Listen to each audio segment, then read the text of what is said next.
I stop time in that regards? That's what I would like.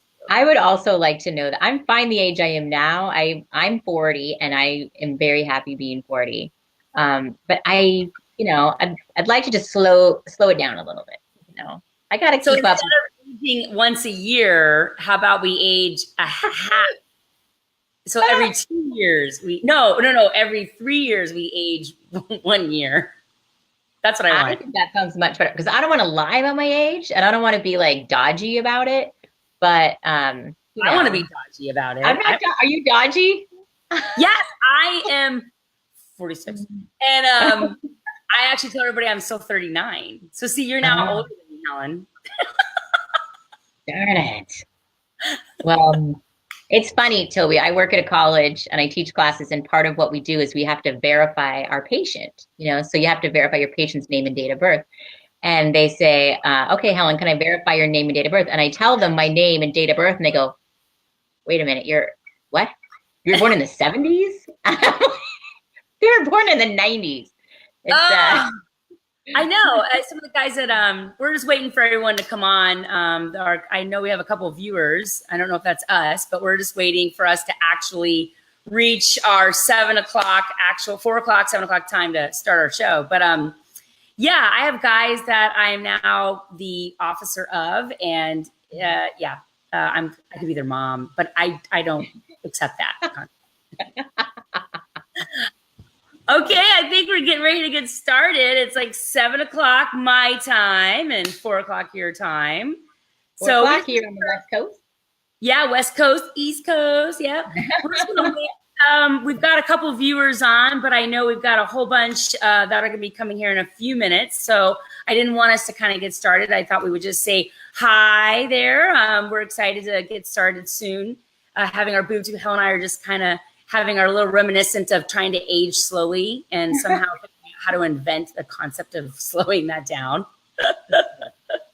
I don't think it's a true invention, but I don't know. I can always hope and dream. But I'm excited about our Boob Tube. I think we've got a really awesome topic that no one really talks about. And I think I'm excited about it. I'm excited about what we're going to be talking too. There's so many elements that go into breastfeeding when you start, right? But what we want to talk about is that extended breastfeeding relationship and how breastfeeding changes. I mean, we've got this tiny little infant that we start out with. It's just a little helpless little bean. And then you can breastfeed all the way up until they're walking and talking, and how breastfeeding changes over that timeline. It does. And just us as moms change, our dynamic change, our family changes. I mean, just everything changes. And, and I do think that I'm really excited about our topic, breastfeeding, after the baby is 12 months is really something that a lot of moms either have not really done, or if they've done, they've got great stories to share. And I can't wait for us to really get started. So you let me know when you want to get started, Helen. You want to just get started? We can get started. I tell you, I'm excited because I breastfeed each of my children. I breastfed longer and longer. So my first, I breastfed 10 months and then 16 months and then 2.5 years with my last one. So I definitely did the breastfeeding into toddlerhood, breastfeeding into walking and talking with my third.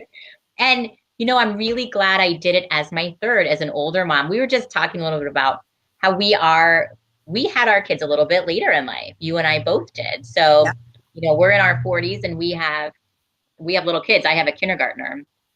So we're not telling anyone we're on the down low, Helen. Okay. But what I wanted to say is I'm so glad that it was with my third that I did the extended breastfeeding, because it didn't matter. So well, let's get started. This is our Boob Tube number 15, right? If I had 3 hands, I could do 3 5s. But this is the Boob Tube 15 with Helen and Toby. Hey, everybody. Tell them about our topic today, Helen. We have an awesome topic today. Yeah, I think our topic is really great. There's so much to talk about, and we'd love to hear your comments and your stories from you moms and even any dads that are watching, because this is a topic that reaches beyond, way beyond the early days of breastfeeding. So we're going to talk about breastfeeding beyond 12 months, breastfeeding beyond babyhood, into toddlerhood, breastfeeding during pregnancy, and everything that goes along with that. Yeah. And, and I think, what's our first discussion going to be? Because I want our moms to know what our discussion is about. Did you stop breastfeeding at 12 months? So I'm going to answer. I want to hear what you moms have to say. And just like if you've been on our Boob Tube in the past, you know that we definitely give away products related to what our topic is all about. And the way we choose those winners is actually through the comments. So we are looking for you not only to share your comments and your stories, because we think that helps a lot of moms out there that are watching and being involved in the Boob Tube along with us, but it helps us to choose our winners. So share those stories, give those comments, and definitely we're excited to talk about it. So did you stop breastfeeding at 12 months? I know I did with both of my daughters. Actually, I did stop breastfeeding at 12 months. My first one, I only made it to about 9 months. And that was because I didn't really the pumping was really a struggle and a challenge for me the first time around. But my second one, I had a better handle of it, and I had a better idea of how to do that. And I did breastfeed up to 12 months, but I stopped at 12 months, and I stopped because my doctor told me, you stop at 12 months and you switch to cow's milk.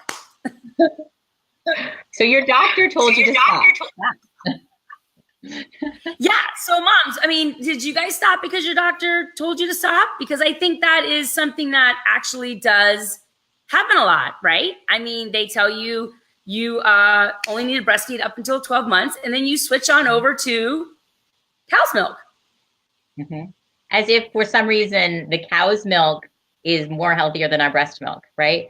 Which we know, we can do all this nutritional testing on cow's milk versus our human milk. And we know that breast milk has more fat, plus it's species specific to a baby human instead of specific to a baby cow. So, we know that the cow's milk is no more healthy than breast milk. Well, and I think where the disconnect is happening is because we all know, or at least research has shown, that brain development for the baby is going all the way up to year 3.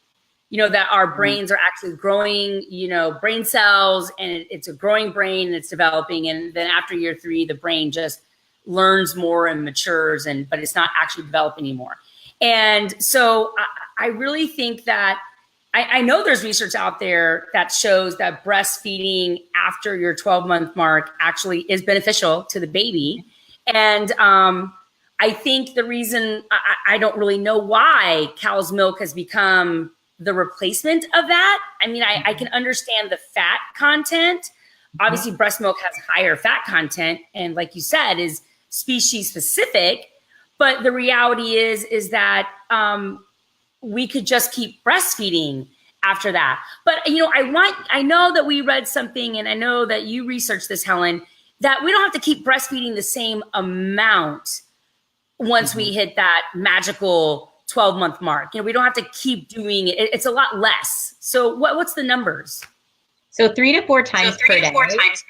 You're breastfeeding just 3 to 4 times, and you're able to provide that same amount of fat that your baby needs and any other nutrient.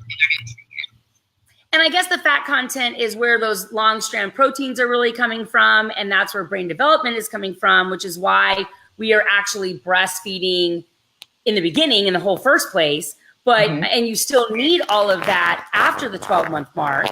And I guess they're assuming because I really think what it is feel like that moms are barely making it to 12 months. And I think that the medical field just believes that we can't actually do it after the 12 months. So they come up with like a solution to your actual fat content and say, well, you could just do cow's milk and that will give you fat content. Yeah, I think that's really interesting. And I think it's not true at all or really supported by any research. Oh, look at Bobby Joe. I have been breastfeeding my first son for 45 months now, along with my 2-month-old son. Wow, girl, you go, man. That's some like high fiving right there. That is and that awesome. Brings us into our next question. If you breastfed while pregnant. Now, I mean, so I think that's definitely an interesting, I obviously didn't breastfeed when I was pregnant because my children are 5.5 years apart. But I do know some moms that do that. But I also know some moms that worry about breastfeeding when they're pregnant because there's some things out there, like we were originally told, like you said, when you breastfeed in the beginning, it helps to produce an actual enzyme that helps your uterus contract. Right, which is a good thing postpartum because we want that uterus to return to the normal size. And so breastfeeding releases oxytocin, and then we get that to act on that uterine muscle and contract it down. So it's a good thing. But during pregnancy, we've got a baby in there. We don't want contractions. So our body is actually made to be less responsive to oxytocin during pregnancy. So before labor starts, we're less responsive. Well, and I think, if you think about it, when I was breastfeeding, it's not like I ever felt like my periods changed or that they were more, stronger because I was breastfeeding and producing the oxytocin. So I'm wondering if you've been breastfeeding for a while now, your uterus is kind of used to ignoring the oxytocin, like it relates to the oxytocin in the beginning. But our bodies are pretty smart things. So I'm sure it probably, has been used to getting that information and saying, I don't really need that. So now we're pregnant and, it's not really being affected by that. But I guess, if you're a high risk pregnancy, you might want to be a little concerned and possibly, you might want to ask your physician if you should continue breastfeeding while you're pregnant. But yeah, you should definitely talk to your doctor about any of these decisions. But also look it up on your own. I'm not saying be Dr. Google, but what I am saying is some doctors haven't been to school for many years. And they might be making recommendations from when they went to school. And that's why we have doctors still saying, stop breastfeeding at 12 months, because there's a lot of physicians that are coming from a place of really old teaching, because that's what they learned. That's when they went through school, was before you were born. So their recommendations may be a little outdated. So I think this is really an important time to think about. Find an OB doc or a midwife that shares a lot of the same values that you do. And so that when you're talking about breastfeeding, you talk about extended breastfeeding, they're on the same page as you. You're not going to be kind of going against their recommendations. Well, and medicine is a forever changing dynamic. And I think a lot of people, it's not that medicine isn't definitely something that, you should be following and listening to your doctors. I'm definitely not saying that. But the practice of medicine is just that, the practice of medicine. We do everything based off of the information that we have learned at this point in time. And then once we learn as a paramedic, so I'm going to speak as a paramedic and you would be speaking as a nurse, I've been a paramedic for 20 years now. And I can tell you that our way of doing certain breathing problems and heart problems and how we deal with things has changed probably in that 20 years, 3 to 4 times on certain drugs that were like the drug to use. And then like 6 years later, no, this drug is the drug to use because that's great. So I definitely believe that, like you're saying, is that breastfeeding and our ability to understand it and have more research and be more educated is definitely an ever-changing and growing thing. And, definitely, find a doctor that is pro breastfeeding and is involved in that ever-changing research so that you're getting the right information. Yep. That's what we want, is the doctor that that is humble enough to realize that they need to be educating themselves continuously as well. Yeah, and So things are ever changing. So, you know, definitely breastfeeding. You know, I would love, I mean, did we have any moms that are sharing? Obviously, we had Bobby Joe, and she obviously did fine. Bobby Joe, my question to you is, did you find while you were pregnant that you had anything, any challenges that went on? Did you get cramping? Any extra cramping that happened when you were breastfeeding? I would like to know that, because that would be a concern to talk about. Yep, I would love that. And I want to say hi to Roxana, Bobby Joe, and Cynthia. Thanks for being on. And yeah, that's a great question. If Bobby Joe, if you had any cramping or anything like that. I know that most moms feel like their milk supply decreases during pregnancy, and that's really normal. Your baby is probably, unless you get pregnant right after you have your first one, moved on to solids a little bit. So hopefully their amount of breast milk that they're taking in on a daily basis is decreasing already by the time your next pregnancy starts. So, well, that's a good thing to consider. Yeah, that's a good thing to consider, because how much we breastfeed from, you know, birth to anywhere from 4 to 6 months is going to be different, the quantity, than when you go from 6 months to 12 months, because we have solids in there. So, you know, our bottles are less, our breastfeeding times are less. And then when you go from 12 months on, it drops down, like you said, it drops down to where you're only doing it 3 to 4 times a day, which is a significant drop from what you were doing in the beginning. So it's not that pregnancy really made it go away. It's just that, you know, you're actually producing less breast milk because your baby is eating and doing other things. Yeah, so we naturally have kind of a decrease in breast milk with our next pregnancy. And there's a lot of things going into that. If you can think about, you're nourishing yourself, plus you're nourishing your fetus, plus you're nourishing this other older child. So you can understand how there's a lot of things that are kind of competing for limited resources. So it would be important to really consider doing some nutritional support, taking a prenatal vitamin like the Peapod prenatal, if you are choosing to breastfeed during pregnancy. I've got a bunch of glare. There you go. Breastfeeding prenatal. Peapod prenatal. So that's an example of a prenatal vitamin. You definitely always, of course, even if you're breastfeeding or not breastfeeding during your pregnancy, you want to be sure that you're taking a prenatal vitamin. So you're bringing up a good situation there, because we have a prenatal vitamin and we have a postnatal vitamin, and that's going to be our nursing postnatal. I don't know if you can see that right there. And there is a difference, because a lot of moms are taking their prenatal vitamins after they deliver. And we found that there's actually, you're missing some stuff in that prenatal vitamin that needs to be there for your breast milk postnatally. And that's going to be something where they need to know. And I think they're missing vitamin D, right? That's the big vitamin that we're missing. Right. That's exactly right. So a lot of us are deficient in vitamin D because we spend so much time inside. I mean, Toby, she lives in sunny Florida, right? I live in Oregon. We are just getting outside this week. We are just like going outside. So, so for us and in the colder climates, but even folks that live in Florida and California, we spend a lot more time indoors. So we have a lot less exposure to the sunlight and all the vitamin D that goes along with that. So oftentimes our mamas like us are deficient in vitamin D. And then in turn, our breast milk doesn't contain the vitamin D that our baby needs. So the Milky's postnatal has extra vitamin D.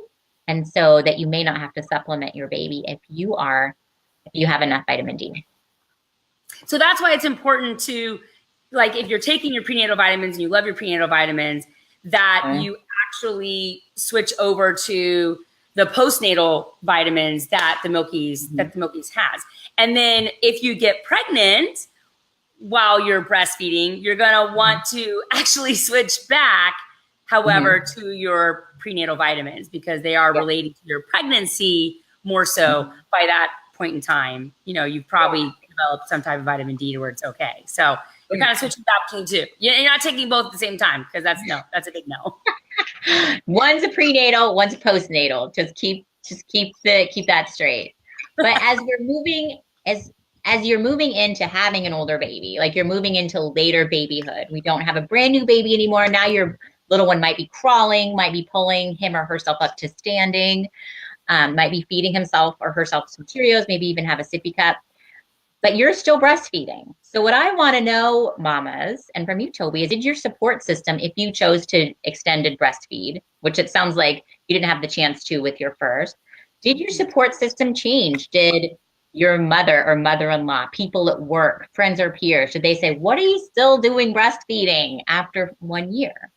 Well, our moms that are on, that definitely acknowledge that we have a lot of people on.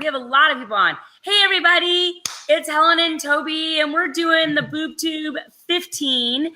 And today we have an awesome topic where we're talking about breastfeeding in the toddler years and the challenges that everyone has faced or hasn't faced, reasons why they maybe stopped before actually breastfeeding. Why did they not go past their 12-month mark? I know I shared that story, and we would love to hear moms on your stories about breastfeeding past the 12-month mark. How long did you go? Was it a challenge? Was it not? And for those moms that actually didn't breastfeed past the 12-month, what was your reason why? I know I shared mine. Mine was because my doctor said at 12 months, you're done and you switch over to cow's milk. And I was like, oh, okay, I guess we should be doing that. I didn't really know any better. And we just got done talking, Helen, that really you should be, you actually don't need to do cow's milk. You can still keep breastfeeding after that. Yeah. Yeah, I think that's a really good point. And again, I think it comes back to really having a medical provider that you're on the same page with. And I think that's really important. And I think, we always want to take advice from our medical providers, but we need to be sure that they're on the same page as we are and have some of the same goals. So I think that's a really good recommendation. Choose a good doc in the beginning, and it'll solve a lot of these problems for you. And definitely keep commenting below, moms, because we are going to be giving away some products on our show today that relate to what we're talking about. We've already mentioned two. We mentioned the postnatal, the nursing blend, the postnatal, where we talked about how it actually has more vitamin D for moms that are breastfeeding. Hey, Nova Scotia, how you doing? Miss Maria Pilar. That when you're taking your prenatal vitamins ahead of time, there's reasons for that prenatal vitamin that's really important. But once you're breastfeeding, you need to kind of switch over to a postnatal where it has more vitamin D, because we're vitamin D deficient.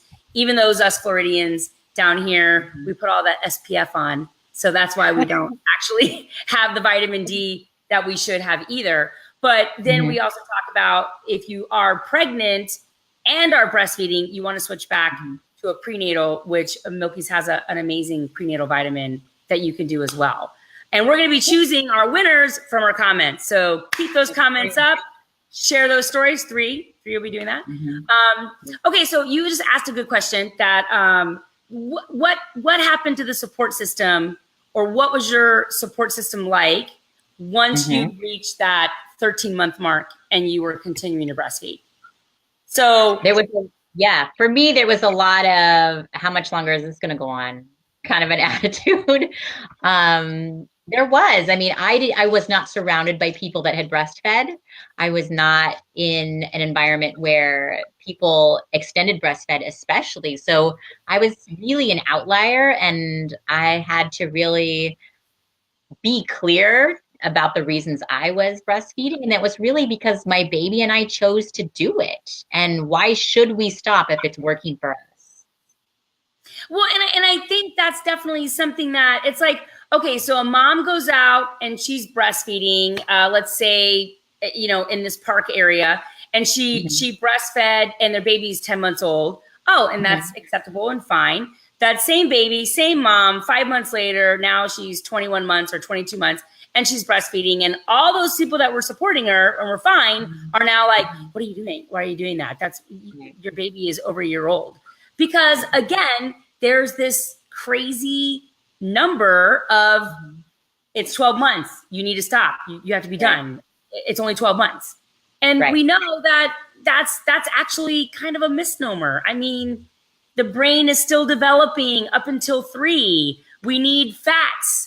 We need all of that. And your breast milk actually still has that. You could actually keep breastfeeding past that 12-month mark.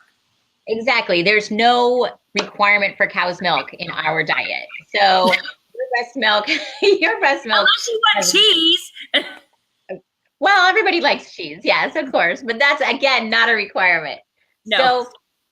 So think about breast milk being specific to a human baby, having everything that your baby needs for the best brain, best eyes, best bones, everything to develop just the way it should. And cow's milk has everything a baby cow needs to develop all those things.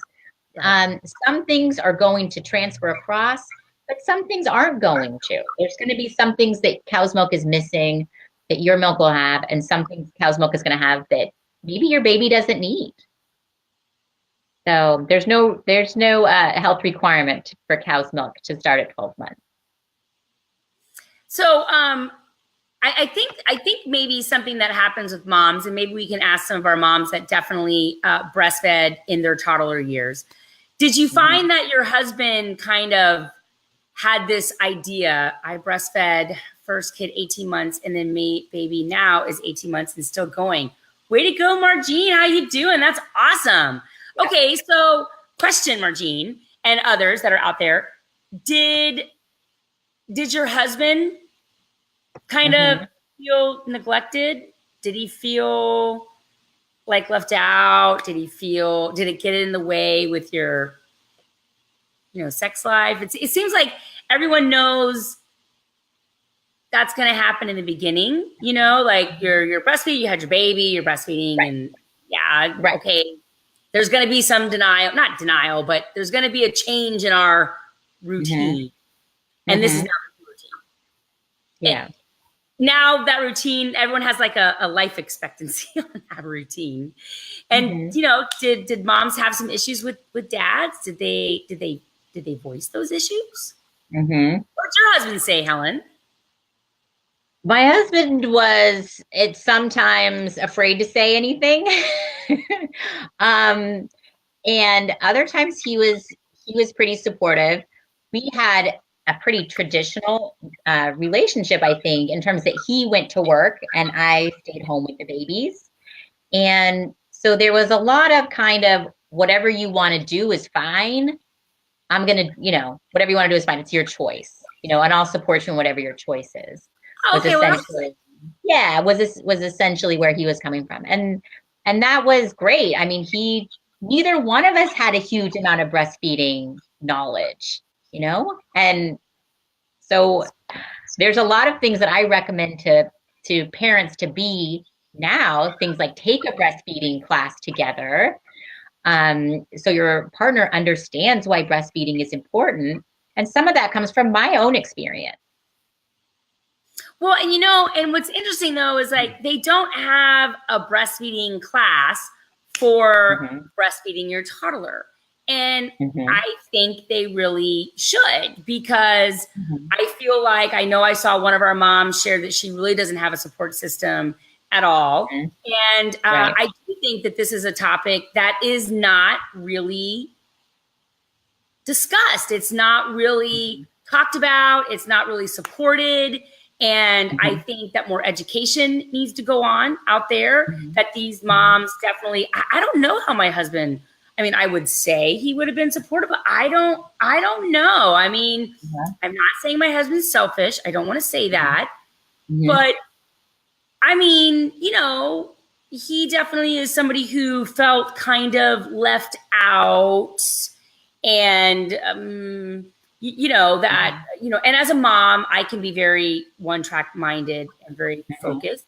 And I don't know if he would have been supportive, but I think if we would have had a class about it, I know my mother wouldn't have been supportive at all. I can guarantee you that, because she barely supported the breastfeeding concept. Well, I think there's really great recommendations out there. And one of them is, of course, that we take a breastfeeding class together that both partners do. And that's because we need dad to understand that breastfeeding is important and it's not just something, crazy hippie moms do, but this is why we do it. And, this kind of gets into this other realm of thinking. And I'd love to hear people's comments on this. There's a lot of thoughts about how we need to prioritize our marriage and prioritize our husband, sometimes even above our children, to be sure that we have a healthy home and we have this nice environment to raise our children in. So the thinking is, I'm going to prioritize my husband so in the long term, we have this really loving, strong family. And I think that's really great. And I totally understand why. I love being a priority. So I imagine my spouse does too. But how do other moms feel about that? Do you feel comfortable, really prioritizing your marriage? Or do you really feel that struggle between caring for yourself, caring for your baby, but also caring for your marriage as if it's this third person or this fourth person in your household that you be sure and I definitely can, and I love Olivia's statement where she said, I breastfed and pumped a bottle a day for my husband to feed our little guy. So she was able to include him in her breastfeeding journey, a little bit. And I think that's great. And I think one thing that maybe can be a selling point for dads in going on past that 1 year mark is like what we said, it's only going to be maybe 3 times a day that you're breastfeeding your toddler, you're breastfeeding after that magical 12-month mark. It's not like you're doing it as much. So I know moms that are working moms that had to pump. I know you're probably hearing this going, oh my gosh, I had to do this so much just to get to this one mark. Now you're moving the finish line, and we're not. I mean, we support everybody in whatever their journey is. If it's only 3 months, if it's only 6 months, if it's 5 years, we are all about you, and we believe in what you're doing. And we know that everybody's journey is different. But we're not trying to move that finish line. We're just wanting you to be aware that, that finish line is not really a real line. It was created for really no reason. And we just want you to be aware and be educated about that. But I think a selling point for dads and for moms that are working and for moms that have little kids, little babies that, they have a 4-year-old roaming around and now they have their, or a 2-year-old and they have their baby that they're breastfeeding and now they're going to have another one. And that kind of all is all consuming is that, when you do get to the toddler years, it's like this extra thing that's not that much. I really don't think 3 times a day is that much. Not really, not in the world of what you did before. Well, I think to me, I breastfed so long because it was convenient for me. It made my life easier. That if my baby was upset, he loved to just nurse. And my daughter was the same way. If they were in a new situation or they got scared or they were cranky after they woke up, I would put them on the boob and they would nurse. They'd wake up slowly. They would feel warm. They would feel calm. And it helped make my life easier. I mean, it helped me care for my babies, I think, better with just it just helped me. And not only that, the health benefits of breast milk that I always had a snack for them that I knew they wanted, that we were never without, I was never without a way to comfort them. I was never without a snack. I was never kind of at my wit's end of how do I soothe my baby? Because I know they'll go to the breast and they'll be happy. One good thing about breastfeeding your toddler is you don't have any curdled sippy cups hidden behind the couch that you find 2 months later and you have to throw it away because you don't want to open it to clean it because you're going to gag and probably vomit. So, I mean, your breast milk is never going to curdle in a container. It's true. It's true. Breastfeeding made my life a lot easier because I was busy. I was going to meetings, I was working, and people knew that if I was coming to a meeting, my baby was going to be coming. And at some point, my baby would wake up and the boob was coming out. And that was just that was the Helen package, right? Helen doesn't come alone. Helen comes in a package. And, and, this wasn't just a tiny baby, right? This was my daughter up to, past 2 years old. And it worked for us. And if anybody had anything to say to me, I would say it works for us.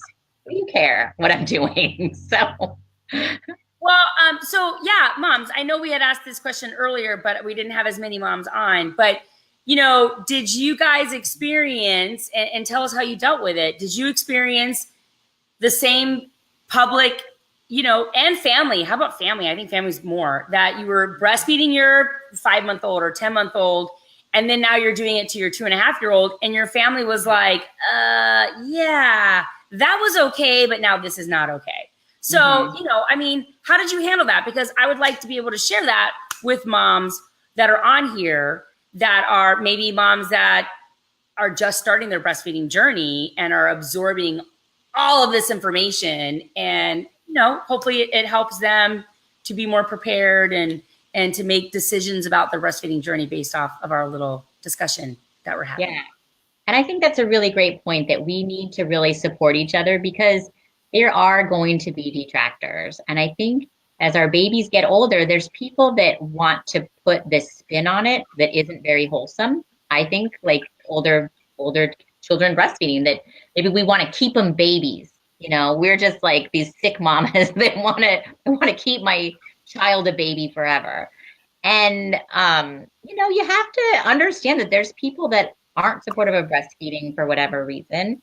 And they're going to have different viewpoints on it. And again, if you can just say, this works for us, I understand that's your opinion. Thanks for that. It's working for us. I think that's really important. Learn to ignore that. I mean, definitely it's a challenge, and I wish we didn't have to face those challenges, Right. But learn that you might have to ignore some of that. Mm-hmm. So I see that we're good. We're sharing some great Mm-hmm. Stories and comments that moms are having. I wanted to talk about one of our other products that we were going to give away. And this is now you're breastfeeding in the toddler years, and obviously you're not having to breastfeed as much. And this is actually even before the toddler years, when you get to that 6-month mark, and we start introducing some foods that we're doing, is that we have our milk trays that we're going to be giving away. Also, that's our third item that we're giving away. And a lot of moms use the milk trays, obviously, for freezing their breast milk. If they're going to work, or if they're going to be on the go, they were freezing their breast milk. But this is a way you could also freeze homemade baby food. So a lot of moms will say to me, oh my gosh, I didn't know I could do that. And I'm like, oh yeah, I mean, you're freezing in 1-ounce servings, you're taking one day, you're freezing, for the next 3 weeks, because who wants to make baby food every day? And on our Milkies, on our Fairhaven Belly to the Breast Fairhaven site, each month I'm putting up how to make homemade baby food. So we're going to put that link below. So definitely check that out, because I think that would be a great thing to share your recipes on there. Yeah, I think that's a great idea. I love making your own baby food. It's so much more nutritious. It's less expensive. You know exactly what's in the food. And oh my gosh, you have to see Toby's videos where she compares the baby food from a jar to baby food that she's just made. And the milk trays are great for doing that. They definitely have a whole second life after you're done with breastfeeding. So, well, again, like we're talking about this marketing that happens. It seems like there's marketing about breast milk and cow's milk that, once you reach this 12-month mark, okay, now cow's milk is what you need to be doing. And that's not really the case. And that's kind of a very big marketing push. And the same thing with baby food. This baby food that is pre-done and pre-made is more healthy than just pureeing carrots or apples or green beans. It's all about convenience and not necessarily about nutritional facts. So that's what we like to be able to share is talk about those things that people don't talk about, right, Helen? And share stories and encourage moms.